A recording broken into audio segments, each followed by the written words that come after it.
Shalom. Shabbat Shalom. Welcome back to Being Ready. We're talking about being airplanes. That didn't go over well, did it? So we're not going to bore y'all with any more of our airplane stories. We had some amazing chili, what was that? It was biscuits with all this amazing Mexican food in it. It was so good. And then we had barbecue meatloaf. And then we had apple, cinnamon cake, and brownies. Yeah, we had brownies, guys. Sorry. So I know I told you last week that we probably would not be live streaming our afternoon class, but it's because we have so many young kids that we were not going to be live streaming. But hey, they're not here today because they are sick because of all the pollen in the air. So we're going to live stream without them. So are y'all ready to go? Guys, this is so good. We're still in the 7th chapter of the 4th book of Ezra. And you're going to see, we're going to get started right off the bat, and you're going to see how deep. We're only going to verse 77 today, okay? Because there is so much in this. So y'all ready to do it? Just do it? Sure. Oh no, look at that. What do you see? Empty coffee. I see nothing. Grant, you want me to wait till you get back? Thank you, baby. I'm good. We're abusing Grant. Okay, so guys, we are going to be reading out of the Sefer, which is what we use for all the extracurricular books. And I know I mentioned it earlier, this is Dr. Stephen Pidgeon's book. I'm beginning to learn how to use it much better than what I was. So I'm really getting a fondness for it. But my favorite still is... Do you have yours? I'm like... We don't even know what this is that she's got, but this is a good example. The scriptures. Guys, this is put out by the Institute for Scriptural Research, ISR. We do give them away, so if you want one, let us know, and we will get it to you. And guys, listen, we do have a website. It's called thewayofTruth.life. Good teamwork. And we are just now, I haven't learned to use it yet. Sherry is like, she uploads everything and downloads everything and changes everything, and I've got to learn to do all that to help her. She doesn't look convinced. No, I'm concerned if our stuff is getting uploaded. Now I'm like, hey, can somebody go to that website see if this is being uploaded? Okay, so guys, we are starting in the Sefer, which is by Dr. Stephen Pidgeon, in the 4th book of Ezra. I am on page 1414. I'm on 1363. Really? What are you on? 1378. 1378. His publisher isn't very good. Yeah, There's like over 160 pages difference there. No, it's not quite that many. It's about 80. It's a consistent frustration he's expressed. Oh, it is hard. What are you on? I'm on the right page, 1363. What chapter are we in? Yeah. 7. Oh, I got Shay's page. 1362. I got 1363 too. That's funny. I don't know. I don't even know what chapter we're in. Are we in the Targum or the Sefer? Okay. So guys, let's get started. To get started, though, we are going to read a little bit in last week's, just starting at 28, because Ezra here is prophesying. And it is, we stopped after he made the prophecy of Yahusha. Now we're going to go a little bit further. Okay, 28. For my son Yahusha shall be revealed with those that be with him, and they that remain shall rejoice within 400 years. What year was this done? What year was Ezra, 4th book, written? It's about 400. 7th year of the reign of Darius, I believe. And if you take that historically, that's 400 years before 3 BC. There you go. Our historian has given us actual factual dates. So 400 years before Yahusha's birth, Ezra is prophesying about his birth. He says, my Yahusha, my salvation. What the name of Yahusha, it means salvation, the right arm of salvation. My salvation will be revealed with those that be with him, and they that remain shall rejoice within 400 years. And then in 29 he goes on to say, and after these years shall my son Mashiach die, and all men that have life. This is really, really interesting. And the world shall be turned into the old silence 7 days, like as in the former judgments, so that no man shall remain. Former judgments, huh? That's interesting. Do you have something to say? I just said like as in the former judgments. That's interesting. So what do you think that means? I don't know. So we don't know what we're reading here, but if y'all have any idea, no, I'm I kidding. mean, he says it'll be turned in the old silence 7 days. I mean, it sounds like the world before creation. And then like is in the former judgments. You know what I think it's like? I think it's in the old days when his word was silenced. Like when you couldn't find a prophet, when there was no way to spread the word of Yah. So I think it's similar to that. I'm going to the second book of Baruch. I'm in the first book of Baruch. So these chapters are very, very, very, very short. But I'm going to start in 3 and read this really quick. Okay.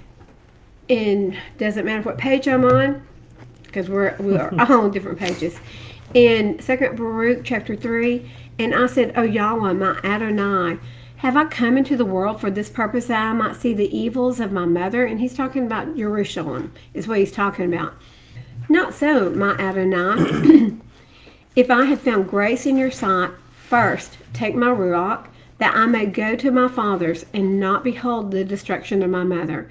So what has happened is Yahweh through his messenger has just told Baruch, which is ascribed to who? Jeremiah. And this is about 600, 500 BC. For 2 things vehemently constrain me, for I cannot resist you, and my soul, moreover, cannot withhold the evils of my mother. So he can't do anything to overcome everything that Jerusalem has done. But one thing I will say in your presence, O Yahweh, what therefore will there be after these things? For if you destroy your city and deliver up your land to those that hate us, how shall the name of Yasharal be again remembered? Or how shall one speak of your praises? Or to whom shall that which is in your Torah be explained? Do you know what he's saying? He's like, there's no one to explain anything. Or shall the world return to its nature of aforetime, and the age revert to primeval silence? And shall the multitude of souls be taken away, and the nature of man not again be named? And where is all that which you did say to Moshe regarding us? He's like, where's that covenant? Where's the covenant that you made? Why are you not following the covenant? But y'all was following the covenant. And this is what, Spit you out. yeah, he said, if you're hot or cold, if you're not hot or cold, if you're I'd rather lukewarm, you were cold. I'll spit you out of my mouth. Yeah, I'd rather you be hot or cold. Pick Thank one. you. Boy, I was really stumbling over that one. Be hot or cold, because if you're lukewarm, you're going to get spit out. But guys, listen, we need to be hot for him, not cold for him. Okay? Because cold will get you nowhere good. And really, okay. So he's basically saying the exact same thing Ezra is saying. Almost the exact same thing. Are we going back to primordial times? We're going to keep going just a little bit more, because it's going to get into how the world is all split up. So let's keep going. Okay. Verse 31, and after 7 days the world that yet awakens not shall be raised up, and that shall die that is corrupt, and the earth shall restore those that are asleep in her, and so shall the dust those that dwell in silence. In secret places shall deliver those souls that were committed unto them, and El Elyon shall appear unto the seat of judgment, and mystery shall pass away, and the long suffering shall have an end. Do you hear what he's saying? All of the long suffering is going to come to an end as we get closer to the judgment seat. And guys, listen, don't think that Abba doesn't see how every one of y'all are suffering. And we do. We suffer for his name. We lose friends. All of you kids are homeschooled, because if you weren't, it would be very difficult to be in a school where you can't. And I know, like Tiffany, her children are her son is in secular school, and it's very hard for him. Here we had Valentine's Day here recently, and David didn't do Valentine's Day, and he was the only child there. That would be very difficult. That's teaching a child the tough way. Even though Valentine's Day is very pagan, This world is so backwards. it is so very backwards, isn't it? But rather than pull him out, she let him stay and stand. And what is he? First grade, second grade? Kindergarten. He's in kindergarten. That's rough. And he was like, "It was okay, Mom. It's okay, Mom." She was like, "Are you going to be okay with this?" And he was like, "It's okay." He was fine. She was not. And that For him. yeah, that would be very, very tough. Okay, but the judgment only shall remain. Truth shall stand, and belief shall wax strong. Would you read Psalms 119, 142, Ashton? The So longest book of the Bible. it is. He says it every time. Every time I say Psalms 119, it's the longest book in the whole Bible. It's a good one, too. Probably one of the most prophetic. Mm-hmm. 119, 142. Your righteousness is righteousness forever, and your Torah is truth. Truth shall stand. Judgment only shall remain, and truth shall stand. As we come to the day of judgment, guys, all the long suffering that we've gone through, everything that I think even the memory of those who you've lost along the way that just would not come over to truth, I think it's going to be softened. And that's good to know, isn't it? Because I think we've all got people that we love and we care about, and we don't know that they're ever going to get on board with truth because they've been lied to so very long. So judgment is going to remain, truth shall stand, and belief shall wax strong. All of these, everything that we're about, I think we're going to be so surrounded with people who are like us, it's going to be much easier. And the work shall follow, and the reward shall be showed, and the good deeds shall be of force, and wicked deeds shall bear no rule. And then the pit of torment shall appear, and opposite it shall be the place of rest, and the furnace of Sheol shall be disclosed. Guys, put yourself here. I mean, to read it and just go over it is so much different from thinking about being there in the end times. The pit of torment shall appear. We're going to see that. The opposite of it will be the place of rest. So you've got the pit of torment. You know, it's kind of like the narrow path. On one side, there's fire just raging and roaring, and the other side, deep water. So you're going to see total opposites. You're going to see the pit of torment and the place of rest. You're going to see the furnace of Sheol. It's going to be disclosed, and opposite is going to be the paradise of delight. Two completely opposite things. You know, this reminds me of the young man that died and went to Abraham's bosom. You know the story I'm talking about? Yeah, Lazarus. Yeah. Lazarus, yes. And he was at rest in Abraham's bosom, like in the garden, almost like his resting place, like we're going to read about later on in Ezra, where it says, we'll each be escorted to our own resting place with a guardian angel. He's at rest. But the rich young merchant that avoided him every time he walked out of his house and did not give him even the bread off his table, he dies as well. And he goes not to what they are describing here as a resting spot. He goes to the pit, doesn't he? Mm-hmm. And what does he ask Yahweh for? He's like, You want me to go tell my brothers, I think? yeah. He's like, can you just give me a little bit of water? No, you can't go over there. You cannot cross over where they are. We should go to that story. Is it in Luke? It looks like there's a reference to Luke. Oh, is there? Luke 23, I have up. Oh, it is Luke 23:43. Okay, I didn't know there was a reference there.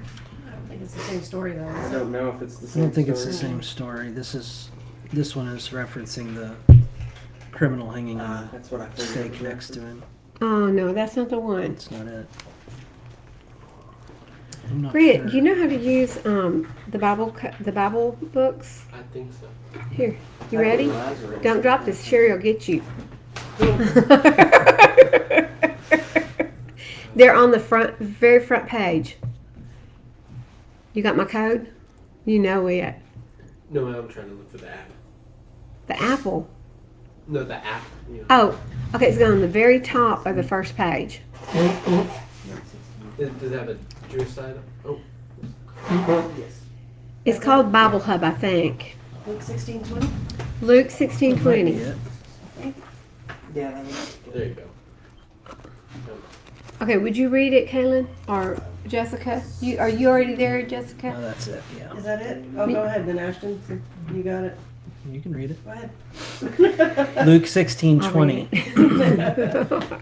We'll go back to 19. But there was a certain rich man who used to dress in purple and fine linen and lived luxuriously every day. And there was a certain beggar named Eleazar, being covered with sores, who was placed at his gate, and longing to be fed with the crumbs which fell from the rich man's table. Indeed, even the dogs came and licked his sores. And it came to be that the beggar died and was carried by the messengers to the bosom of Abraham. And the rich man also died and was buried. And while suffering tortures in Sheol, having lifted up his eyes, he saw Abraham far away and Eleazar in his bosom.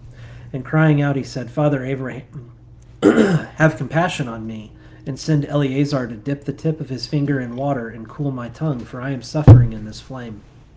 But Abraham said, Son, remember that in your life you received your good, and likewise Eleazar the evil, but now he is comforted and you are suffering. And besides all this, between us and you, a great chasm has been set, so that those who wish to pass from here to you are unable, nor do those from there pass to us. And he said, Then I beg you, Father, that you would send him to Yes. my father's house. For I have 5 brothers. Let him warn them, lest they also come to this place of torture. And Abraham said to him, They have Moshe and the prophets, let them hear them. And he said, No, Father Abraham, but if someone from the dead goes to them, they shall repent. But he said to him, If they do not hear Moshe and the prophets, neither would they be persuaded, even if one should rise from the dead. That is exactly what Yahusha said. That's exactly what Yahusha said. He was like, you had Moses. He spoke about me. You know, Yeah. if you didn't believe him, you're sure not going to believe me. Yeah, that's a tough one. That is a very tough one. So that's what this sounds like, doesn't it? The great gaft between them that they can't get across one to the other. He was just like, I'm parched, just a little bit of water. Sorry about your luck. And it was Eleazar. What luck. He chose that. He He did, just didn't realize it. Carolyn, that is exactly right. He chose that path. And this is what our people today do not understand. They are making a choice every time they choose not to listen to truth. You guys are truth tellers. Okay? Okay. So I'm going to read that over. Then the pit of torment shall appear, and opposite shall be the place of rest. You can understand that story much better after reading through 7. And we're not going to make it all the way through 7 today, but you're going to get such a perfect understanding of what happens after death. So the furnace of Sheol shall be disclosed, and opposite of it, the paradise of delight. Then El Elyon will say to the nations that have been raised from the dead, Look now and understand whom ye have denied, whom ye have not served, whose commandments ye have despised. Look on this side and on that. Here are the delight and rest, and there are the fire and torments. Who did you serve? There's only 2. You can only serve 2 people, either Yah or Hasatan. There's no in between. And you certainly can't walk 1 foot on the side of Yah and 1 foot on the side of Hasatan, because you cannot dine from both tables. You got to choose. Okay, so look on this side and look on that. Here are delight and rest, and there are fire and torments. Thus he will speak to them on that day of judgment. We're getting into Yom Kippur, a day that has no sun or moon or stars or cloud or thunder or lightning or wind or water or air. No darkness or evening or morning or summer or spring, or heat, or winter, or frost, or cold, or hail, or rain, or dew, or noon, or night, or dawn, or shining, or brightness, or light, but only the splendor of the glory of El Elyon, by which all shall see what has been determined for them. That would be scary. Because even with us walking out this walk, you want to talk about a very scary time. We know how evil we are. We know what we've done. We know what we deserve. I know what I deserve, except for the mercy and grace of Yah. Listen, even our righteousness is as what? Filthy rags. Filthy rags. For it will last for about a week of years. 7 years. This judgment day will last. 7 years of judgment. There's no sun, there's no moon, there's nothing. There's no wind, there's no air. There's only what you've done and Abba Yah. Doesn't that sound like a party? Yeah. Not. Kind of party I'd like to not get the invitation That's to. exactly what I'm thinking. I'd like to get the invite to the paradise part. I would. Okay, let's go. Can we go back to that paradise area? This is my judgment in its prescribed order, and to you alone have I shown these things. I answered and I said, O Yahweh Zavaot. I said then and I say now, blessed are those who are alive and guard your commandments. Okay, go back to 2 Baruch 49.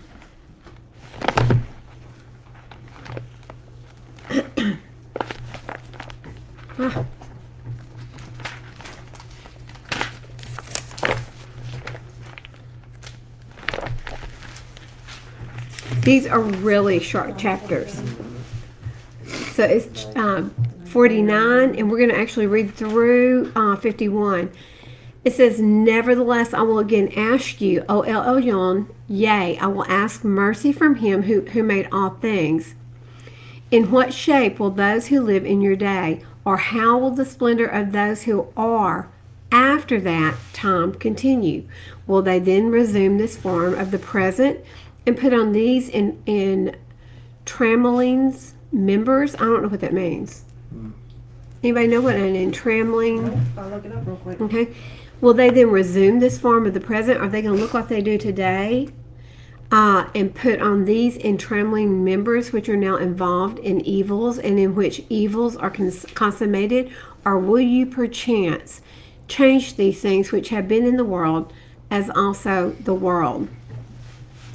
And he... Entrammel is an entangle. Oh.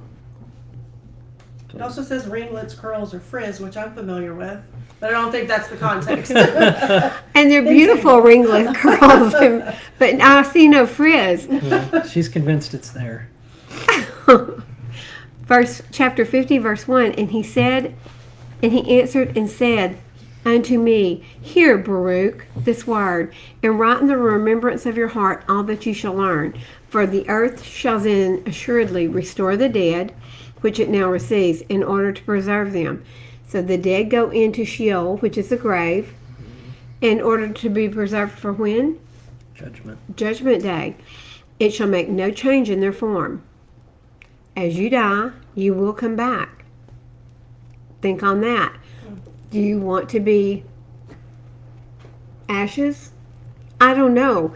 I guess it says you die, so it wouldn't matter if you came back, if you got cremated. No, you probably come back as you were the moment you died. Okay. Would be my guess. The moment right before, because the moment you died, you died. Yeah, so car wreck, cancer, just going to sleep. So however it was when you died, and you know what this is for? Hold on. Okay. Hold on just a minute. It shall make no change in their form, but as it received, so it shall restore them. And as I delivered them unto it, so also shall it raise them. Exactly as the earth received them, they're going to give it back. For then it will be necessary to show the living that the dead have come to life again. It's for those who are still living. And that those who had departed have returned again. This is a witness for, they are coming as a witness really, for us to see and go, wow, your dad, my dad, everyone that has gone before us, we're going to know them when they come back. We're going to be, oh my goodness, you look just like you did when you left. So we're going to know them immediately.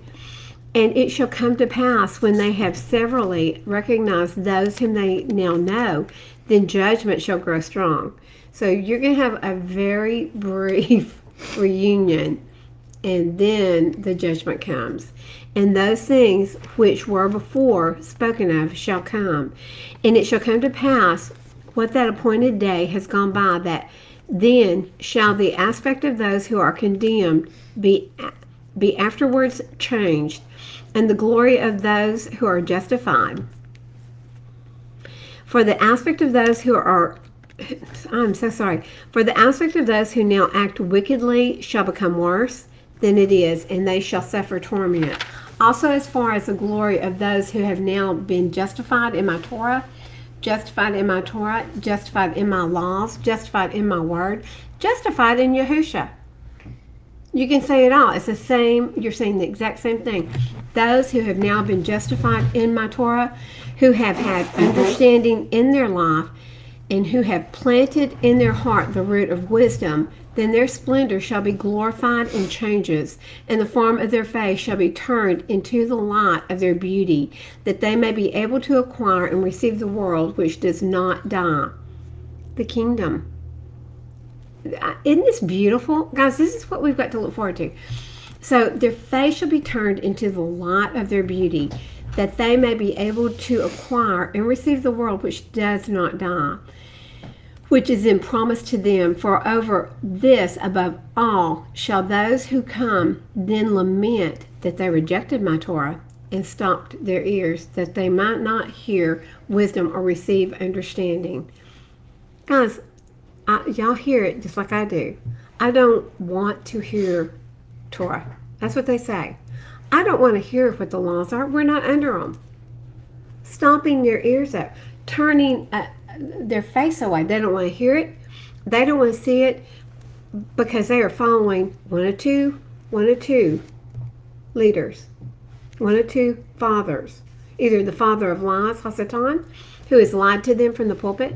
And I'm sorry, I'm going to offend some people, but right now, I don't care anymore, because truth has got to be told. Or they will follow Abba Yah, who is true. His son is truth. His son is Torah.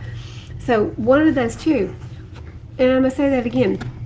For over this above all shall those who come then lament that they rejected my Torah and stopped their ears, that they might not hear wisdom or receive understanding.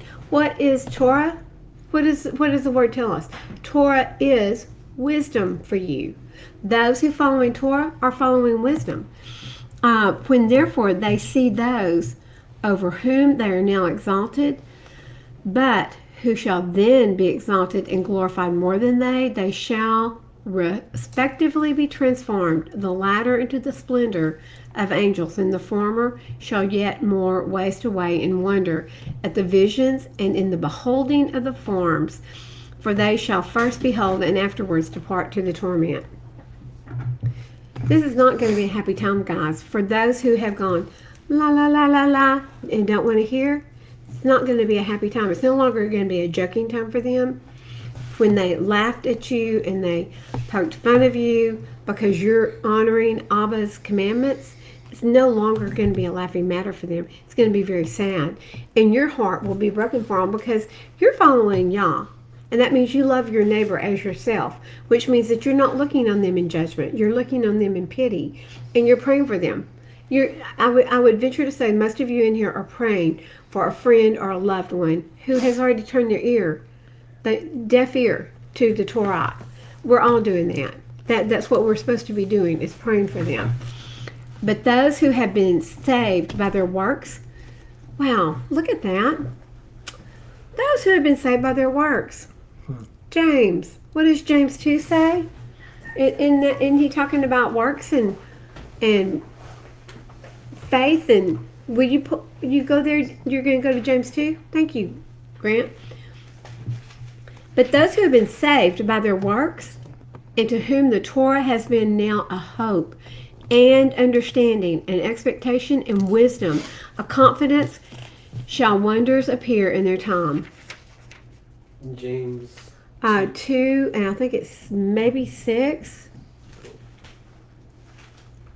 I have 24. Do you read it? You see then that a man is declared right by works and not by belief alone. There you go. Keep going, because I think it says more. In the same way, was not Rahab the harlot also declared right by works when she received the messengers and sent them out another way? For as the body without the spirit is dead, so also the belief is dead without works. So she knew and believed that if she took care of these men, they would save her. She had belief in that. Guys, it's the same way we have to trust and believe in Yahushua. We trust that if we follow your commands, we're going to be saved. You're going to protect us. Same thing, belief. And we show our belief by what we do. Yep.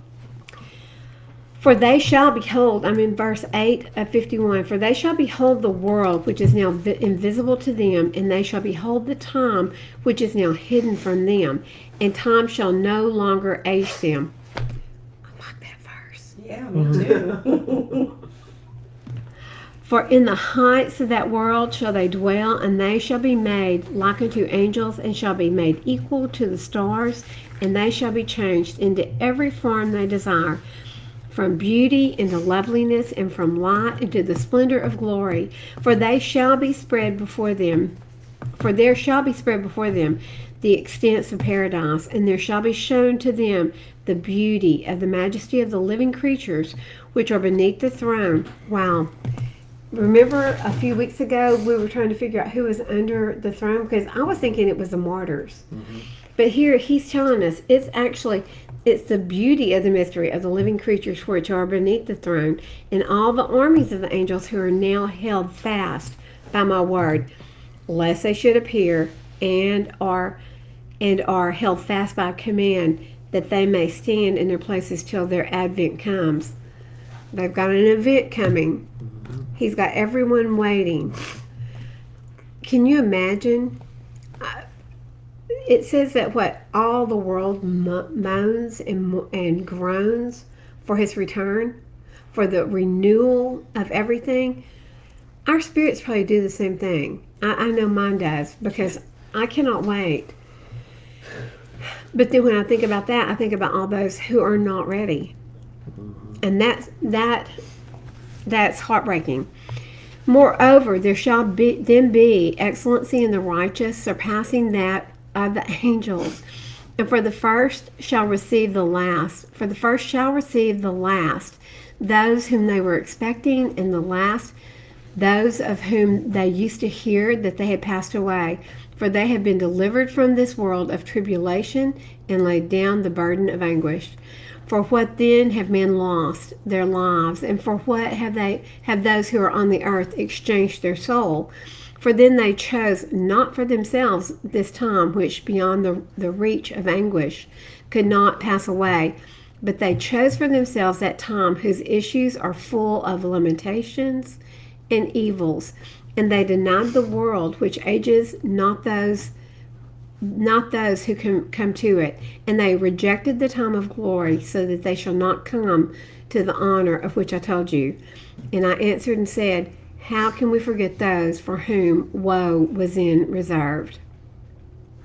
And why therefore do we again mourn for those who die? Or why do we weep for those who depart to Sheol?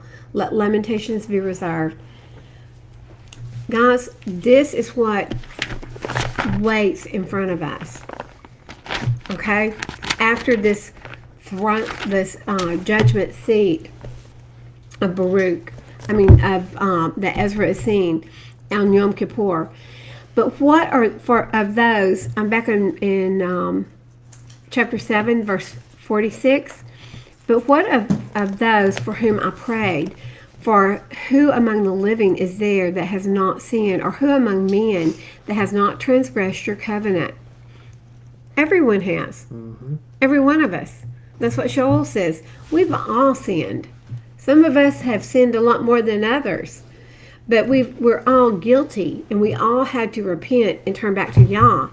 And now I see that the world to come will bring delight to few, but torments to many. Ezra has just got a heart for the people who have done wrong. He's really worried about them. For an evil heart has grown up in us, which has alienated us from Elohim, and it has brought us into corruption in the ways of death, and has shown us the paths of perdition, and removed us far from life. And that not just a few of us, but almost all who have been created. He's talking about the majority. The majority are walking that broad path. And it is broad. He answered me and he said, "Listen to me, Ezra, and I will instruct you and will admonish you yet again. For this reason, El Elyon has made not one world, but two worlds.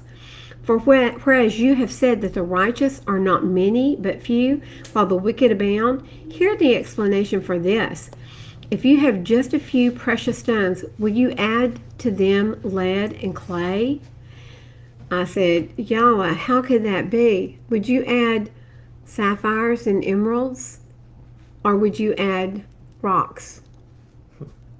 Sapphires and emeralds. Sapphire, the things that are precious.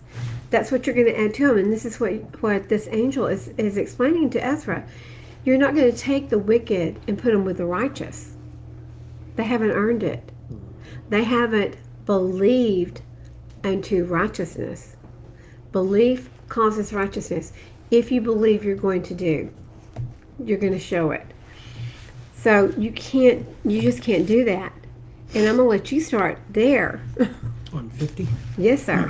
54. 54. And he said to me, "Not only that, but ask the earth and she will tell you. Defer to her and she will declare it to you. Say to her, you produce gold and silver and brass and also iron and lead and clay. But silver is more abundant than gold and brass than silver, and iron than brass and lead than iron and clay than lead. Judge therefore which things are precious and desirable, those that are abundant or those that are rare." I said, "O Yahweh Sebaot, what is plentiful is of less worth, and what is more rare is more precious."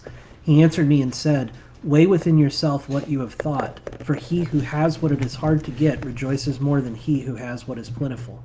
So also will be the judgment which I have promised, for I will rejoice over the few who shall be saved, because it is they who have made my glory to prevail now, and through them my name has now been honored." What did you just say? Guys, I want you to listen to this.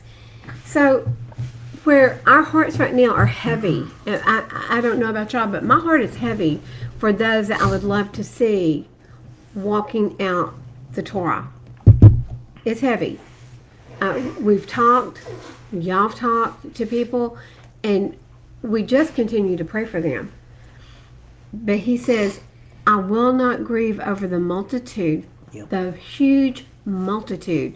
The multitude is the mass majority of those who perish. What happens at the judgment seat? Well, they go on to judgment. At the judgment seat, you've got those who go into the kingdom, and you've got those who get tossed into the flames, and they're just burned out. The tears. The tears. That's exactly it. I'm sorry. For if they knew. For it is they who are now like a mist and are similar to a flame and smoke. They are set on fire and burn hotly and are extinguished. Sorry, I'm losing my voice. I replied and said, "O earth, what have you brought forth, if the mind is made out of the dust like the other created things? For it would have been better if the dust itself had not been born, so that the mind might not have been made from it. But now the mind grows with us, and therefore we are tormented, because we perish and know it. Let mankind lament, but let the beasts of the field be glad. Let all who have been born lament, but let the four-footed beasts and the flocks rejoice. For it is much better with them than with us, for they do not look for a judgment, nor do they know of any torment or Yeshua promised to them after death. For what does it profit us that we shall be preserved alive but cruelly tormented? For all who have been born are involved in iniquities and are full of sins and burdened with transgressions. And if we were not to come into judgment after death, perhaps it would have been better for us." He answered me and said, "When El Elyon made the world, and Adam and all who have come from him, he first prepared the judgment and the things that pertain to the judgment. And now understand from your own words, for you have said that the mind grows with us. For this reason, therefore, those who dwell on earth shall be tormented, Because though they had understanding, they committed iniquity. And though they received the commandments, they did not guard them. And though they obtained the Torah, they dealt unfaithfully with what they received. What then will they have to say in the judgment, or how will they answer in the last times? For how long the time is that El Elyon has been patient with those who inhabit the world, and not for their sake, but because of the times which he has foreordained. Okay, and we've got a few verses that I want to go over here, but first I want to read from Malachi. And there is some place, and I don't know if we missed it, where the earth is divided into 12 parts. I've somehow missed that. I don't think we've gotten to that yet. Malachi 3:16. Okay, let me read this to you really quick. Malachi 3:16, and I'm going to 4:6. Then shall those who fear Yahweh speak to one another, and Yahweh listens and he hears, and a book of remembrance be written before him of those who fear Yahweh and those who think upon his name. Guys, think about that. When you're sitting around and you're talking about Yah and the things that he's doing, or you're sitting there and you're thinking on his name about how powerful and how precious it is to you, he's jotting your name down in a book of remembrance. He's saying, hey, Kaylin today thought about me. He was thinking on my name. Sherry today was talking about to her son, and they were speaking about me. I mean, they were talking about the glory of Yah. They were talking about me. He puts all this in a book of remembrance. Is that not just amazing? Mm-hmm. I'm just like, wow. And they shall be mine, said Yahweh of hosts, and on that day I prepare a treasured possession, and I shall spare them as a man spares his own son who serves him. And then you shall again see the difference between the righteous and the wrong, between one who serves Elohim and one who does not serve him. Wow. Serving is not just sitting on a pew, is it? For look, and I'm in chapter 4, verse 1. For look, the day shall come burning like a furnace, and all the proud and every wrongdoer shall be stubble. Exactly what Ashton just said. You're going to be stubble. And Abba Yah, once you've gone past the judgment seat, you just get tossed over into that fire. And what does stubble do? It burns up. Quickly. It burns hot too, doesn't it? You'll be stubble, and the day that shall come shall burn them up, said Yahweh of hosts, which leads to them, they're left with neither a root or a branch. But to you who fear my name, the Son of Righteousness shall rise with healing in his wings, and you shall go out and leap for joy like calves from the stall. A calf just free from a stall. Have you ever seen, I know y'all have seen that. They run and they jump and they kick up their heels. It is the cutest thing you've ever seen. And you shall trample the wrongdoers, and they shall be ashes under the soles of your feet. On the day that I do this, said Yahweh of hosts, remember the Torah of Moshe, my servant, which I commanded him in Horeb for all Yasharal, laws and right rulings. You know, the ones that you tell me have been done away with. That's what he's saying. Remember the Torah of Moshe, my servant, which I commanded him in Horeb for all Yasharal, the laws and the right rulings. See, I'm sending you Elijah, the prophet, before the coming of the great and awesome day of Yahweh. And he shall turn the hearts of the fathers to the children, and the hearts of the children to their fathers, lest I come and strike the earth with utter destruction. This is what we got to look forward to, guys. There is going to be a judgment day. Yah is long-suffering. But when that day comes and the gavel strikes down, he's done. He has given you all the time that he is going to give you to make a choice, to walk the Torah or to turn your ear against it. It's going to be done. Okay. Did you already read James 2:14 through 26? Would you read that whole thing? And Canaan, not Canaan. He's like, don't call me that. Kaylin, would you read 1 John 2, 1 through 7? Sherry.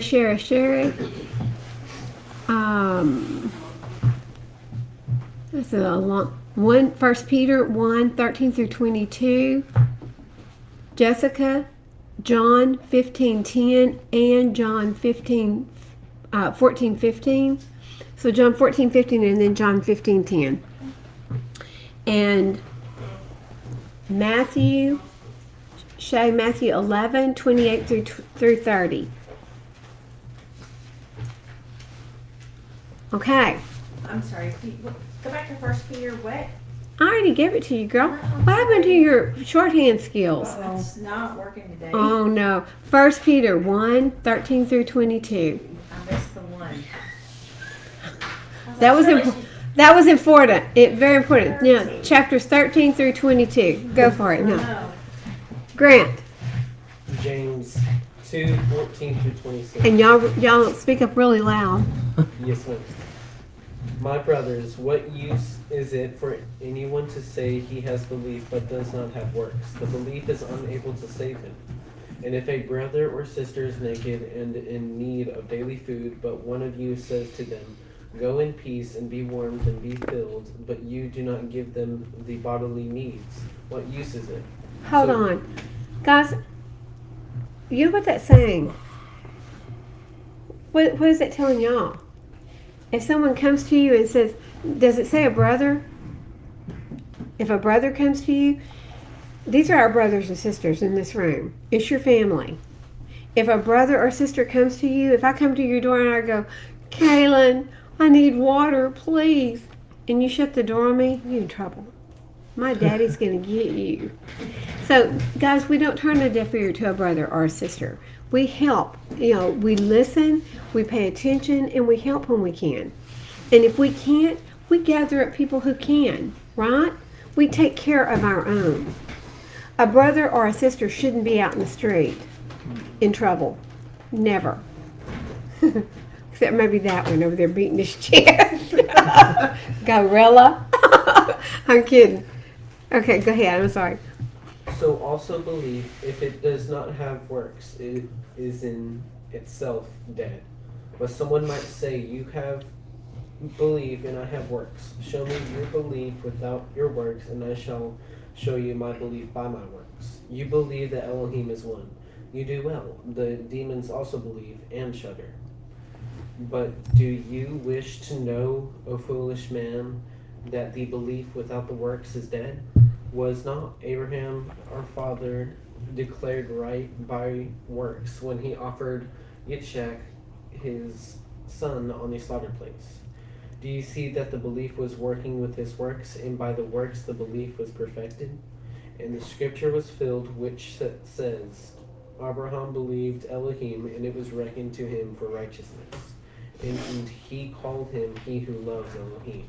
You see then that a man is declared right by works and not by belief alone. In the same way was not Rahab the harlot also declared right by works when she received the messengers and sent them out another way? For as the body without the spirit is dead, so also the belief is dead without the works. So guys, those who are outside Torah, your walk, everything you do is going to affect what they think your fruit is. Mm-hmm. You may not be going out and giving money or food to the next door neighbor or to your brother or sister. You may be going over and to help them with a chore or a task that they've got. When we come together up here, everybody is working. Everybody's washing dishes or cooking, or everybody comes together, and it's beautiful because we're taking care of each other. We're making sure each other has food. I help eat. Huh? I help eat. And then there's got to be the eaters. Wait, would that be a useless eater? Might be. I'm kidding. Just joking there. Okay, anybody got anything to add to that? That's some good verses. That's good verses. 1 John 2. That's me. Well, I went to 1. 1 John 2, 1-7. My little children, I write this to you so that you do not sin. If anyone sins, we have an intercessor with the Father, Yahushua, Messiah, a righteous one. And he himself is an atoning offering for our sins, and not for ours only, but also for all the world. And by this we know that we know him, if we guard his commands. The one who says, I know him, and does not guard his commands is a liar, and the truth is not in him. Whoa, would you repeat that? Oh, and listen, live streamers, I want you to listen to Kaylin. The one who says, I know him, and does not guard his commands is a liar, and the truth is not in him. So if you say, oh, I love God, I love him with all my heart, but I'm not under those rules. Not under those, I am not under the rules that you're under, for sure. Yeah. That's not what it says there. You're a liar. So, Kaylin, do you know where the liars go? They're outside the gates. Right? I'm guessing they're with the dogs. They're with the dogs. In 22:14-15, it says, blessed are those doing his commands. That's what you're saying right there. So that the authority shall be theirs into the tree of life. So if you're being obedient to his commands, you get to eat from the tree of life. And here's a big bonus. And to enter through the gates into the city. This is a holy city. But outside are the dogs, and those who enchant with drugs, and those who whore, and the murderers, and the adulterers, and all of those who love and do falsehood. The liars are outside the gate.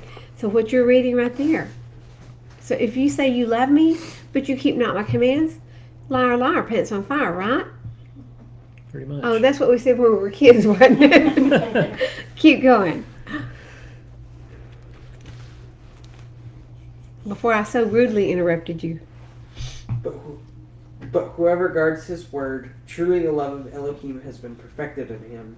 By this we know that we are in him. The one who says he stays in him ought himself also to walk even as he walked. That's so simple, isn't it? If you say that you are in him, you should be walking as our Savior walked, which means walking out Torah, which means imitating. Listen, that's what the Torah does. It helps you walk as Yahushua walked. Because if you're being obedient to it, you should be walking like he was walking, unless you're a really great fake, right? And who wants to fake something that's going to lose all your friends? Yeah. Not me. Keep going. Beloved, I write no fresh command to you, but an old command which you have had from the beginning. The old command is the word which you heard from the beginning. From who? From the beginning. But they don't read the beginning. They don't read the beginning, do they? Maybe that's the problem. They don't read the chunk. They read the sliver, and then they dissect the sliver down to an even smaller portion, so that all they're reading is Shaul. I mean, what else would they read in there? Because they don't understand Revelation. Because to understand Revelation, you have to understand the front of the book. You mean that one little verse in the back that says something about nailing something to a cross that doesn't negate the rest of the book? No, can you believe that? Okay. But that's what so many believe. Listen, Kind of amazing, isn't it? the law was nailed to the cross. Mm-hmm. It was. He was. The very law that Yah created, everything on this earth, was nailed to the cross. But you'd have to read the book to know that's what was being referred to, wouldn't you? Yes, but he rose. Yeah, he did. He rose the third day. He is still alive and he is well, and his commands are still living. Mm-hmm. These are living commandments forever throughout your generations. Not one of them do you not do. You obey all the commands that apply to you. You obey his Shabbat rule, which is one of the commands. You obey all his festivals.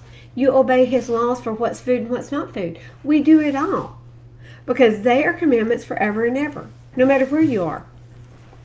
Now, when we get back into the land, some things will be done quite differently.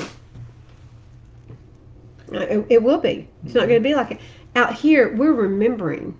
And we're remembering as best as we can with what little understanding we've got.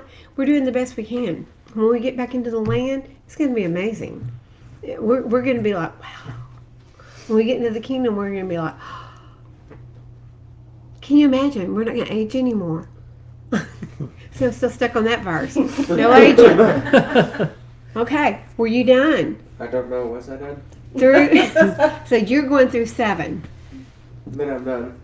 Good job. Good job. Okay, I've got I'm Matthew. reading what I'm told to read. Matthew 11, 28 through 30. Then he began to upbraid the cities where most of his mighty works were done, because they repented not. Woe unto you, Chorazin! Woe unto you, Bethsaida! For if the mighty works which were done in you had been done in Sor and Sidon, they would have repented long ago in sackcloth and ashes. But I say unto you, it shall be more tolerable for Sor and Sidon at the day of judgment than for you. And for you, Capernaum, which are exalted unto heaven, shall be brought down to Sheol. For if the mighty works which have been done in you had been done in Sodom, it would have remained until this day. But I say unto you that it shall be more tolerable for the land of Sodom in the day of judgment than for you. What did you say, 20 through what? 28 through 30. Yah is going to be testing us as well, guys. Do you know that this eclipse is going through, really the only Nineveh it's actually going through is here in Texas. And there's some other Ninevehs, they're kind of outside that eclipse line, but this is here in Texas. What was the sign of Jonah? The fish going into the belly of the well. In the 3 days. The 3 days in the grave. What is Yahushua saying when he says it's going to be like in the days of Jonah? It's going to be the sign of Jonah. What did Jonah do when he went to Nineveh? Repent! Yeah. Repent! If you don't repent in 40 days, y'all's going to destroy your land. Repent. Turn back. So that's what he went to tell them. I don't know. The signs in the sky are for Yah to speak to his children. We're his children. It's a time to repent. Probably time to listen. Or a time of judgment. But anytime a nation has got, listen, this particular solar eclipse creates the Aleph, and it creates two Tavs over our nation.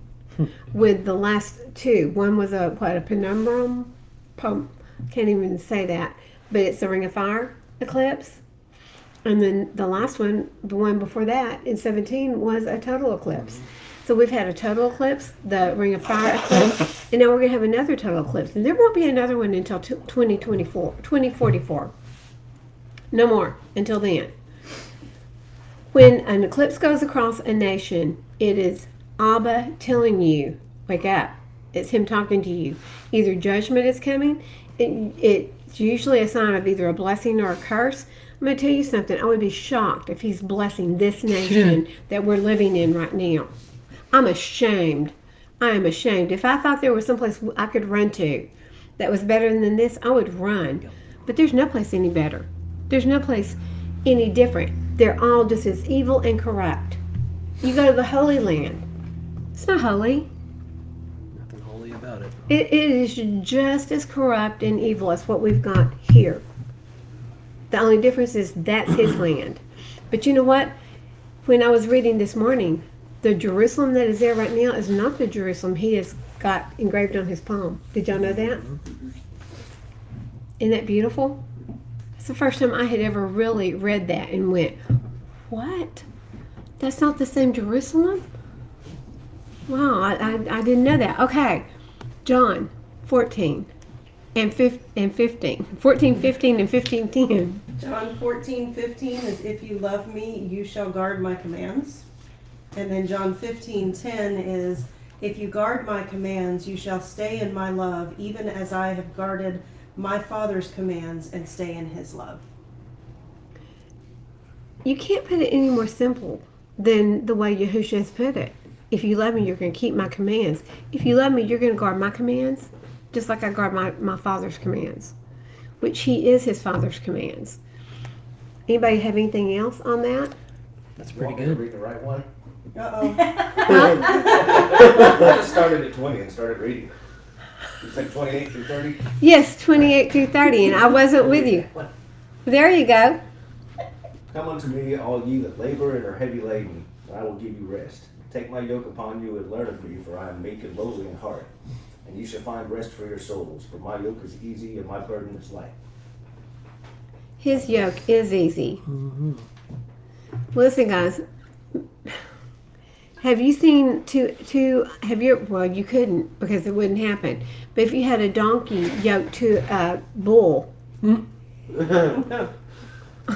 Can you imagine what the field's going to look like? Bloody. It would be bloody. It sure would be. Yeah, that bull would probably have gored that donkey, or that donkey would have Donkey will kicked stomp that bull. one of the two, One of wouldn't the it? But it's not going to be a perfectly plowed field. You're not going to achieve what you're setting out to achieve. You've got to be equally yoked. That goes for marriage. It goes for friendships. It goes for everything you do. You've got to be equally yoked. It goes even as far as being equally yoked. You're never going to be equally yoked to Yahusha. But to be yoked with him, I'm going to tell you what happens. He carries the load. He is the load bearer. So if I'm going to be yoked to anyone, I want it to be to him. He cares, doesn't he? Most everyone else is like, pick up the speed, catch up, carry your load. Not Yahusha. He will help you, and he will help carry it for you. 1 Peter. 1 Peter. She thought I forgot her. No, I didn't. 13 through 22. Therefore, having girded up the loins of your mind, being sober, set your expectation perfectly upon the favor that is to be brought to you at the revelation of Yahushua Messiah. As obedient children, not conforming yourselves to the former lusts in your ignorance. Instead, as the one who called you is set apart, so you also should become set apart in all behavior. Because it has been written, be set apart, for I am set apart. And if you call on the Father, who without partiality judges according to each one's work, pass the time of your sojourning in fear, knowing that you were redeemed from your futile behavior inherited from your fathers, not with what is corruptible, silver or gold, but with the precious blood of Messiah, as of a lamb unblemished and spotless. Foreknown indeed before the foundation of the world, but manifested in the last times for your sakes, who through him believe in Elohim, who raised him from the dead and gave him esteem, so that your belief and expectation are in Elohim. Now that you have cleansed your lives in obeying the truth through the Spirit to unfeigned brotherly love, love one another fervently with a clean heart. What good advice, right? For all of us. That's from Peter. Love each other like a brother or sister, and that would be a clean love. I mean, if you're loving like a brother or sister, there's no lust involved, and you're not loving someone so that they'll give you something back, like money or rewards. You're loving them because it's what Yah has told you to do, and you love him. If you love him, you can love everyone else, right? I mean, it should be fairly simple. We still haven't gotten to the part that I was really, really looking for, so I'm going to look. It's coming. It is? It starts in 80. No. No. It looks like it goes to about 100. It goes to 140. But the part that we were going to hit was in today's. It was in what we're doing today. Okay, so keep going, and we're only going to go through 77. Okay. But I've got to find that. So 774. For how long the time is that Elyon... I went yawn right as I began to read. Start over. For how long the time is that Elyon has been patient with those who inhabit the world, and not for their sake, but because of the times which he has foreordained. I answered and said, if I have found favor in your sight, O Yahweh, show this also to your servant, whether after death, as soon as every one of us yields up his soul, we shall be kept in rest until those times come when you will renew the creation, or whether we shall be tormented at once. Do you hear what Ezra's asking? I mean, he's including himself in with the bad dudes. Yeah. He's like, so are we going to even get to rest at all, or are we just going to be tormented just immediately? He seems very concerned about this. He's extremely, what'd he do? I'm kidding. He didn't write that in the book if he had something to be concerned about. Yeah, that's right. That's right. He answered me and said, I will show you that also, but do not be associated with those who have shown scorn, nor number yourself among those who are tormented. For you have a treasure of works laid up with El Elyon, but it will not be shown to you until the last times. Okay. Go ahead. Go ahead and read 78 Now concerning through 80. Yeah. Okay. Now concerning death, the teaching is, when the decisive decree has gone forth from El Elyon that a man shall die, as the Ruach leaves the body to return again to him who gave it, first of all it adores the glory of El Elyon. And if it is one of those who have shown scorn and have not guarded the way of El Elyon, Listen. and who have despised his Torah, and who have hated those who fear Elohim, such Ruachoth shall not enter into habitations, but shall immediately wander about in torments, ever grieving and sad in 7 ways. So, guys, listen. You know, we've all been taught about heaven and hell. You're going to die. You're going to either go to heaven or hell. No. That's not the way it... Sir? That's a Gnostic belief. Yes. The over and the underworld. Well, and it's Being become... equal. It's That's become a Christian belief. They don't really know what to believe because nothing is really spelled out if you're just going through straight scriptures. You don't have this because they took it out. They took it out in the 1600s and the 1700s from our scriptures. So you don't have this to go by. You No just wonder. have a reference to Gehamon and paradise, and there's no real You don't know. context behind those in the New You have Testament. no idea what they're talking about to get to paradise. Well, paradise is, and we're going to get into this next week, and next week is really going to tell you a lot about what happens after death. In fact, that's what it's all about. It's the difference of what happens after death for the good. And what does he say right here? If it is one of those, in 79, if it is one of those who have shown scorn and have not guarded the way of Elyon, and who have despised his Torah, and who have hated those who fear Elohim. Guys, do y'all hear who he's talking about? Everyone who's made fun of you. Those who have despised his Torah and have hated those who fear Elohim. The only thing that we're supposed to fear is Yah himself. Fear the one who can kill the body and the soul. And by that it means that once you go past the judgment seat, if you've been ruled not worthy, you're going to be cast into the fire. And you will not be around anywhere. You'll just be gone completely. Some people go, yeah, well, that's not torture. Well, to be, I don't know what happens with our soul after we're destroyed. Does it just die? But I mean, to be forever separated from Yah, that would be horrible.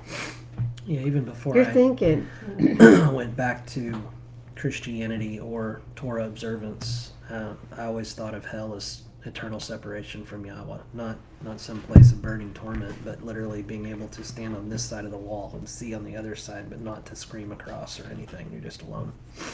well, and I see that what we're really looking at is once you die, those who have been obedient, they're escorted off into a beautiful private chamber where you get to sleep and you're guarded by an angel. How nice would that be? No kids running in there jumping on your bed, no pets. You mean I don't have to Sherry, get up no in the morning? pets. No neighbor calling going your pasture's on fire. Yeah. Yeah.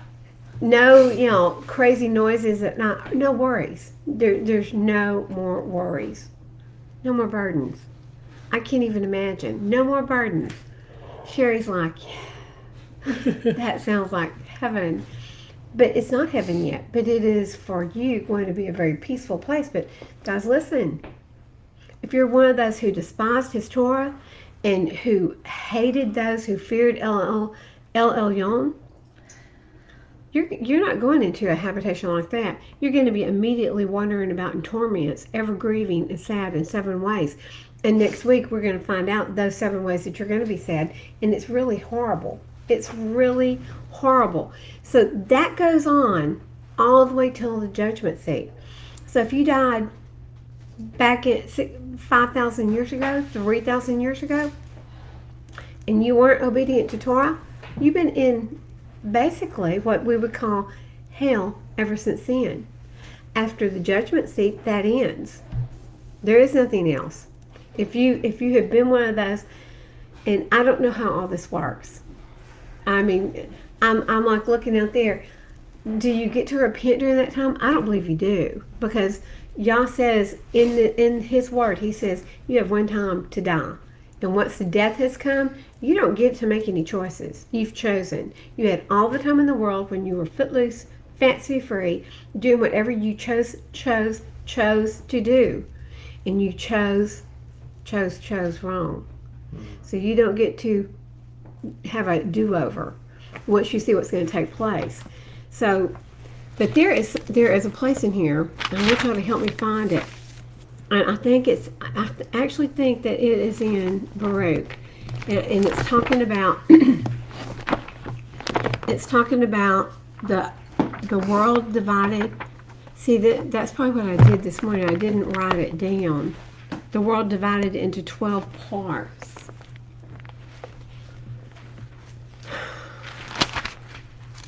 What's the context of that? It's talking about it's actually talking about how much time is left on this earth, and I was like, goodness, this is so cool. And I was going to show y'all something really neat out of that. Is Is it it 12? 27.1 is what Google or Brave browser is showing me. 27.1 maybe? Okay, and he answered and said unto me, into 12 parts is that time divided, and each one is reserved for that which is appointed for it. In the first part there shall be at the beginning of commotions. So this is one, but there's another one that's just like this. And I'm going to find that, but this is good because 12 parts. Okay, so I'm speculating and I'm casting this out here, and y'all can chunk it back at me. Not with that bottle though, Shay. Okay, you just have to chunk it back. So 12 parts. 6 days he labored and he created everything on the earth, and then the 7th day he rested. Then we've got 6 more days. But see, oh wait a minute. Okay, so our time on the earth has not been that long, because he created everything, and Adam and Yahuwah were in the garden. It was 500 years before they came out. They didn't make it a day, which is 1,000. So they came out at 500. So if that's at 500, still doesn't match up. And then it goes over 600. So Mm-hmm. if you take their creation as the start, then we're before 6,000 years. Mm-hmm. But But not 12. depending on what dates you take, it's close to 6,000, or there's 500 years. Where we are right now, because we're in the year, what, 5990, 7. 5990. 57. Okay, but it's actually 59. There's a 200-year discrepancy that they pretty well, but 57 what? 84. 84? Well, it's not clear because there's discrepancies in translations between the ages of the patriarchs. Yes, and that was the main one that was a discrepancy was Abraham.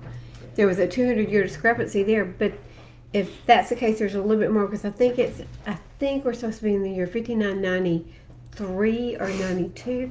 Like 30 would be, from what I've read somewhere, we were 7 years away. I know you can take David as pretty much 1000 BC. That's 3.5. 1411. That's 3,000 years. No, I'm sorry. Yes. So Second Ezra. David to 14. Yahusha was 3,000, 4,000? No, that David to today is Oh, okay. 3,000 years. Yeah. All of the events that occur in the Middle East in 1000 BC perfectly match up there. Okay, I'm going to read this that your mom found, and y'all see if you can figure this out, okay? Because obviously I What is didn't. it? What is that? It's Second Ezra 14:11. Oh, I was in Baruch. Yeah. You read. This is it. Okay, Second Ezra what? 14:11. That's it. Sorry, I'm tenacious when it comes to finding stuff. No, I'm not gonna let that go is of my- exactly it. Research sicker on it. For the world is divided into 12 Yes. parts, and the 10 parts of it are gone already, and half of the 10th part. And there remains that which is after the half of the 10th part. Now therefore set your house in order, and reprove your people. Comfort such of them as be in trouble, and now renounce corruption. Let go from your mortal thoughts, cast away the burdens of man, put off now the weak nature, and set aside the thoughts that are most heavy unto you. and haste you to flee for these times. For yet greater evil than those which you have seen happen shall be done hereafter. For look, how much the world shall be weaker through age, so much the more shall evils increase upon them that dwell therein. For the time is fled far away, and falsehood is hard at hand. For now hasten the vision to come which you have seen. And that was the eagle vision that he had seen. Okay, so 12 and 10 and a half are already gone. This was 400 BC. So that's another 5 and 2. It's 5 and 1.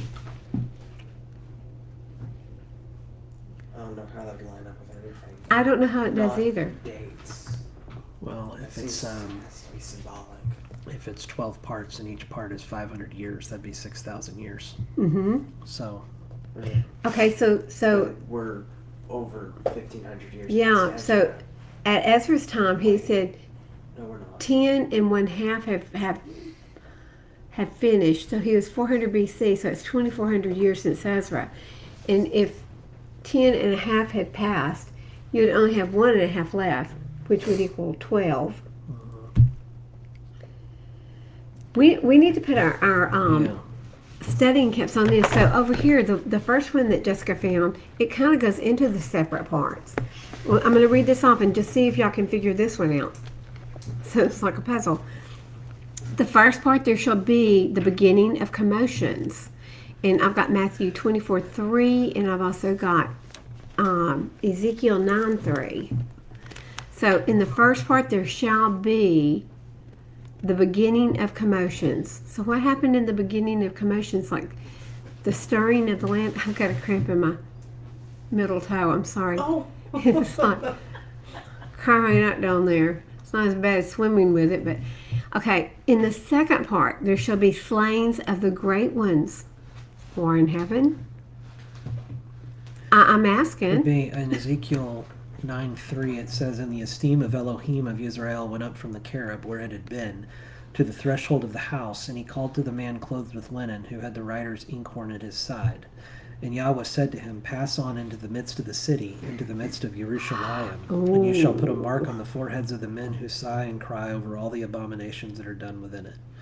And to the others he said in my hearing, Pass on into the city after him and strike. Do not let your eye pardon nor spare. Kill to destruction old, young men, maidens, and children and women, but do not come near anyone upon whom is the mark, and begin at my set apart place." So they began with the elders who were in front of the house. In front of the, you know what the house is? It's the temple. Temple.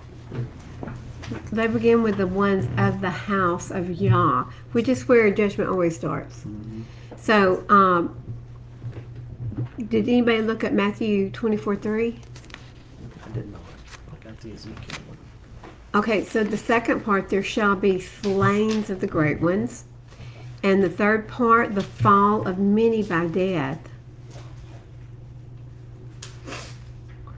Let's see. I answered and said, will that tribulation which is to come continue a long time? And will that necessity embrace many years? He's talking about end time. This is end time. So Ezra is saying, I answered and I said, will that tribulation which is to come a long time, and will that necessity embrace many years? He's like, is it going to take a long time? And over here he answered and he said, it's divided into 12 parts. Is that time divided? Each of them is reserved for that which is appointed for it. So we got 12 different parts here. So the first part is commotion. We got a lot of commotion going on right now. Oh, I know this. You know what it is? Yeah, I've heard this one before. And then it builds up, and then the last one is all of the above. Yeah. Oh, wow. Yeah. Okay, so there shall be slayings of the great ones. The 12th part, though, makes it make sense why. Okay, go back to the 12th. As you go through them, it builds up to the 12th one, and then the 12th one brings us to where we are today, I think. Okay. Fourth part, the sending of the sword, which are the swords that he sent on the earth. In the 5th part, famine and withholding of rain. So we're going to have drought, which leads to famine. 6th part, earthquakes and terrors. 8th, wanting. In the 8th part, a multitude of specters and attacks of the Devils. Shadim, the demons, okay? And in the 9th part, the fall of fire, hell of fire. And in the 10th part, rapine and much oppression, so plunder and oppression. In the 11th part, wickedness and unchastity. And in the 12th part, confusion from the mingling together of all those things aforesaid. For these parts of that time are reserved and shall be mingled one with another and minister one to another. For some shall leave out some of their own and receive in its stead from others, and some complete their own and that of others, so that those may not understand. And I've lost myself. So that those may not understand who are upon the earth in those days, that this is the consummation of the time. So it's saying, basically, some of these will happen before, some of them will happen later, some of them will happen in concert, some of them will happen separately, but they'll happen in a way that's not obvious, so that those who are upon the earth don't know what time they're in. Wow. So it's talking about the tribulation, but he's giving it to the righteous who are reading. Yeah. So but it's not in order. Is that what you're saying? I mean, for some That's shall... a mingling. Yeah, it'll be mingled. So I think the 12th part, confusion from the mingling together of all those things, when all of them begin happening at the same time, which is right now, that's going to create confusion on the part of the righteous and the unrighteous, or those who think themselves to be righteous, because they expect one thing and another is going to happen. And so I think that's part of that. And then when it goes forward, it talks about how sorry, my throat hurts, so I can't talk very loud. Excuses. For these parts of that time are reserved and shall be mingled one with another and minister one to another. For some shall leave out some of their own and receive in its stead from others, and some complete their own and that of others, so that those may not understand who are upon the earth in those days, that this is the consummation of the times. What is that talking about? I think it's sliding into home plate. Like that over there? I mean, to me, it's saying that when all those things begin to happen, and even the wicked won't understand in a different way, is what it says to me. Okay. Boy. So, guys, we've got a lot. We really do have a lot of studying to do to catch up. But, Okay, the very next line, nevertheless, whoever understands shall then be wise. Shay, stop it. Wait. I'm checking my elephant book at you. I'm over here going, what? Huh? Oh, man. I think the point is we're not going to understand until we see it. I think it's going to be very different from what we've thought all along. My aunt, she keeps saying, the tribulation, when we really get deep down into it, she's like, it is not going to look anything like what we think it's going to look. And I think she's right. I think things are probably happening right now that we don't even realize are part of this whole plan. Like, if we keep demanding that Israel be a two-nation state, or a two-state nation, that's not going to bode well for us. The last time we did that was when Clinton was in office, or Bush? And Sandy hit. Sandy hit and tried to split our nation. So I don't think if you slap a name onto a place, that makes it that place, though. So I don't think the political state of Israel matters beyond well, frankly, I think it's Edom.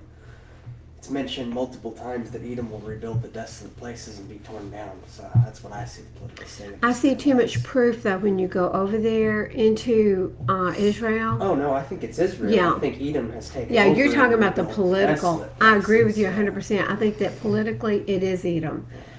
Physically, it's It's probably Jerusalem. the Holy Land. And so it is the Holy Land. So, yeah, I agree with you. I sure do. 100%. And you would say it even more so if you were over there. Okay, so that's the 12 parts that I was really wanting to get into. At least And we so- found it. Yeah, we found, Jessica Just found found it. Your right hand girl over there, she found everything. So I really want to understand this next time. So I'm challenging everyone in here. Let's do a study on it. And the next time we come together on Ezra, let's get some understanding there. Has anybody, maybe somebody else knows something? One law for all. Oh, Seth had shared something. Okay. Well, thank you for joining us, Seth. One law for all, and that is truth. Okay. Y'all have any questions over Ezra 7? I think we have more to read We before next time. We do have more to read. But I think the one thing that we need to remember is that the righteous shall inherit all these things, but the wicked shall perish. This is what's important. Nevertheless, the righteous shall suffer straight things, and hope for wine that they have done wickedly, have suffered the straight things, and shall not see the wine. Well, It's a lot. Ezra 7's long. it is very long, and I had other things for us to read on this, and that's why I tell you what, not sleeping during the night last night it really got me off track today. You and me both. I feel sorry for the live streamers looking at me yawn all day. I've had to sit next to you, Yeah, well, Sleepy. you can't see me. Snoopy. I hear you. I'm like, Yeah. So I wore my hat today so I could be in shadow. I'm gonna get a hat. I'm gonna get a big sombrero. So, guys, we're glad that you joined us for the 7th book of Ezra. We didn't go through a whole lot of chapters, but guys, there's so much in Baruch and Ezra that needs to be a wake-up call. When things start happening, I mean, look at Second Baruch. Second Baruch is where we read. I don't even know where I am right now. You're in Ezra. I am in Ezra. Ah.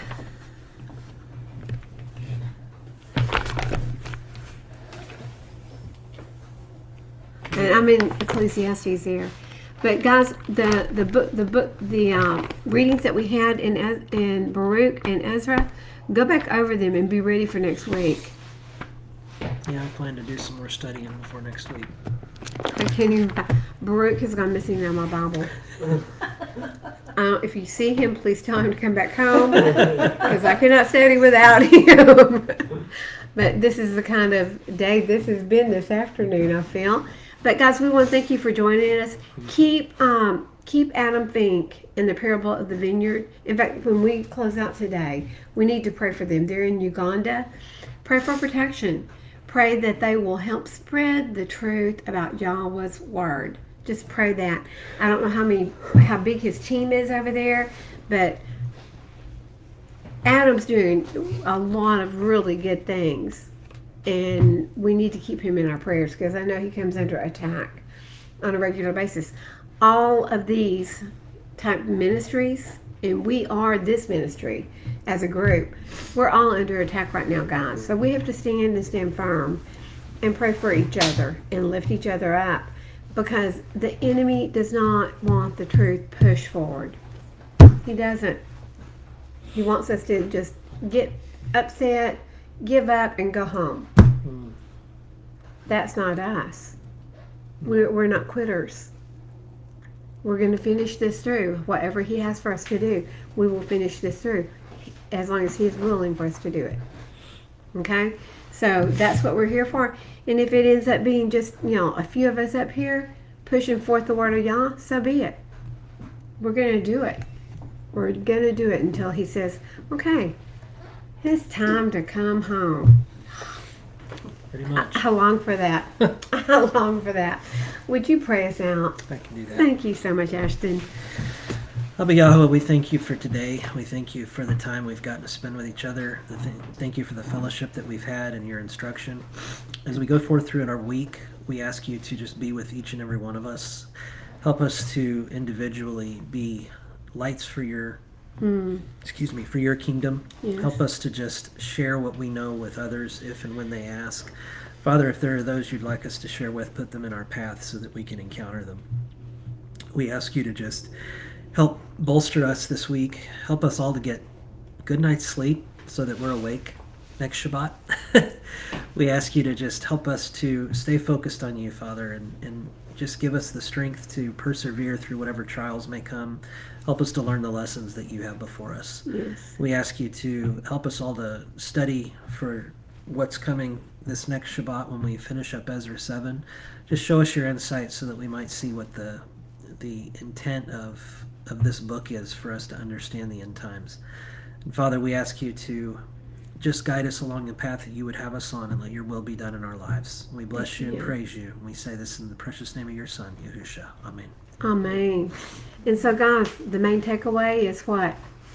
Honor his Torah. Be obedient to his Torah. It's going to count in the end times. You're the ones that exalt his name by being obedient. And he loves that. So, we've got a lot of sniffing and snorting going on here.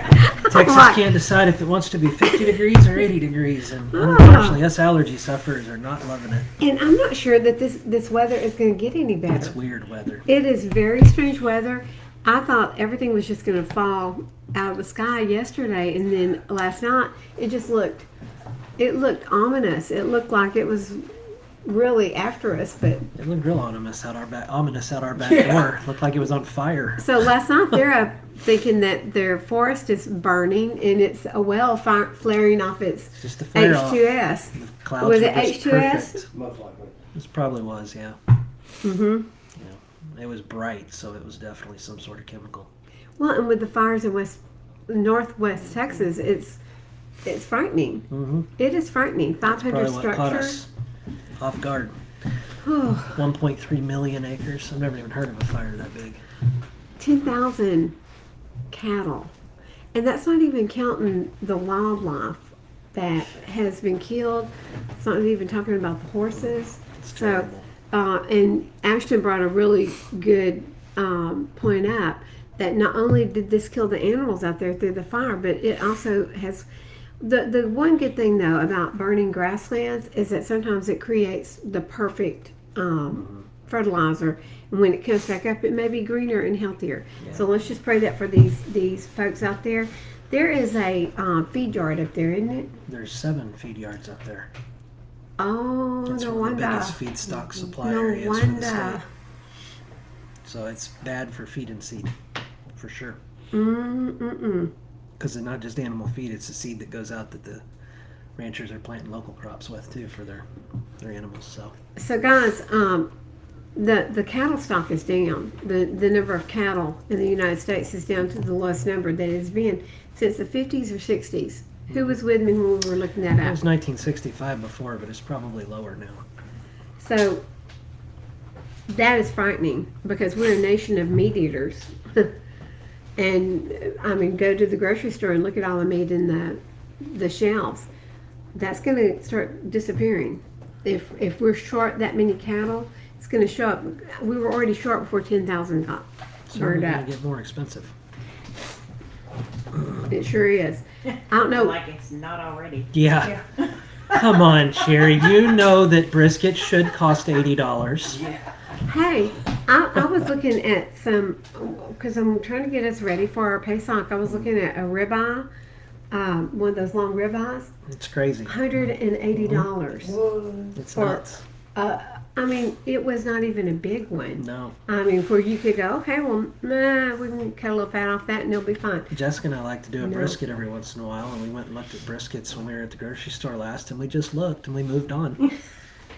That's what I did with that. Thought they were going to charge me to look. The fillet. It was one of those fillets. I was like, I mean, $78 for a brisket, and all you can see is fat. Okay. and that's up from what, $20? You could get a nice brisket for about $20. Yeah, we used to do Last briskets year. for $20, $30. Yeah. Not anymore. And the nice thing about brisket is that you could cook it and then you could store it, and it would feed you for a while. Jessica makes all kinds of wonderful things out of brisket. Oh, I can only imagine. I want to live with you. So, guys, we want to thank y'all again for joining us this afternoon. We're all suffering from too many brownies, too much food, and not enough sleep. Yeah, my dad pointed out that certain entities are buying cattle and shipping them overseas, and he's absolutely correct. Oh, who would do that? We saw a wonderful little clip from a Montana rancher. She was probably in her 30s, and she was talking about the fact that regulations in this country have changed so much that you've got beef being imported from all over the world. And what ends up happening is USDA regulations allow that as long as it's packaged in the U.S., you can call it a U.S. product. And so you've got old beef stocks coming in that could be, several years old, frozen, and they get brought here, and then they mix hundreds of animals together into ground. And so your ground beef may have 100 DNA samples in 1 pound of ground beef, having come from all over the world, but it says made in the USA. That's your government protecting you. And we right? have no idea what these animals are being fed. No clue. So we need to be raising our own cattle. That's exactly my point. We need storage, a big ice storage. Get us a walk-in. Yeah, a walk-in to hang your meat and let it age and Yeah, get it to the point where you want it. it's pretty crazy. Wow. That is crazy. Your eyes just roll back in your head and you're like, oh, there's so much going on. I mean, truly, there is. You can't keep up with it anymore. The chaos and the confusion. Anybody got anything to add? Any recommendations to our live streamers before we go by? Read your Bibles. Study. Read them. Study. Don't just listen to other people talk about them. Read them. Study. That's the biggest difference between what we do in the Torah observant movement and what a lot of folks do when they go to church on Sunday is we read our Bibles, and we encourage that everybody read their Bibles. Study. Yeah. Study. He's gonna get it in a minute. Study. Yeah, so he's on wheels. I'm just gonna go, whoa. I can't move him. Yeah, you got the brake on. Oh, you got your legs wrapped around the table. I'm not going no wonder. So guys, when he says read, he does mean read. Mm-hmm. But when you're reading, you study. Yeah. And you find out, if you've got a question, I love the way everyone in here does. If you've got a question on something you're reading, you dig until you find it out. Mm-hmm. And that's what studying does. Sherry it'll take her a month to read one chapter. I mean, because you go absorbing it. deep. You go pretty deep on stuff. So I have too many questions. But that's good. Because then when Kayla's laughing, you do the same thing, don't you? Mm-hmm. I think most of us in here are white children. Yeah, I mean, so you're getting ready for the class, and I've already jumped over four different areas. That's why I ended up in 14. It wasn't even part of the study. So I was in 14 on the 12 parts, but the 12 parts are important. We got to figure out what that is. I mean, we don't have to, but it sure would be nice to know, wouldn't it? Mm-hmm. Yes. So Absolutely. yeah, I want us to do some real research on that this week. I'm challenging everyone in here. Yeah. But guys, we really, if you can't tell it, we really love the Word of Yah. Mm-hmm. It is deep, it is wide, and the further along you go, what you're going to find, doesn't matter how many times you've been through the Torah portion, the next time you go through it, you're going deeper and wider. And it doesn't get simple. It's not like you can read it and go, oh yeah, I remember all that from last year. Then you start finding new things. So what does, and this is probably the rabbis that say this, but they're like it's 70 layers deep. Does that sound right? Could be. I mean, it's deep and wide. And I believe that with all my heart, because the deeper I go, the deeper it gets. And so it is a blessing that we have. Do you know how blessed we are to have the Word and to have all these extra books that we can read? It just opens up the understanding for everything. Look at Ezra. Without the fourth book of Ezra, we wouldn't understand what really happens after death. We would still be going, well, I don't know, maybe my mom and dad are up there fishing in heaven. What a lie, right? You can get glimmers from the rest of the scriptures, but that definitely articulates it and makes it pretty clear. It does. It sure does. Rest. Rest for the weary who have worked so hard. Torment for those who turn their deaf ear. And I think that's the big takeaway from this lesson is that if you turn your ear away from hearing the truth of the Torah, it's not going to bode well for you. Not. Nope. So Abba's not going to worry with you, but he's going to be rejoicing over those who are saved. That should tell you something. We all have a choice to make. Choose wisely. Isn't that from an Indiana Jones movie? You have chosen wisely, my son. Yeah, but the one you chose poorly. Yeah. Yeah, I like the look on his face when he says that too. Yeah, You have chosen poorly. poorly. And And he everything melts. blows up. Yeah. Well, you can see where we all used to watch TV, right? Long time ago, in a galaxy far, far away. Be blessed, guys. Shabbat. Shalom. Until next week. Oh, quit that. Now he's over there moaning and groaning and uh-oh.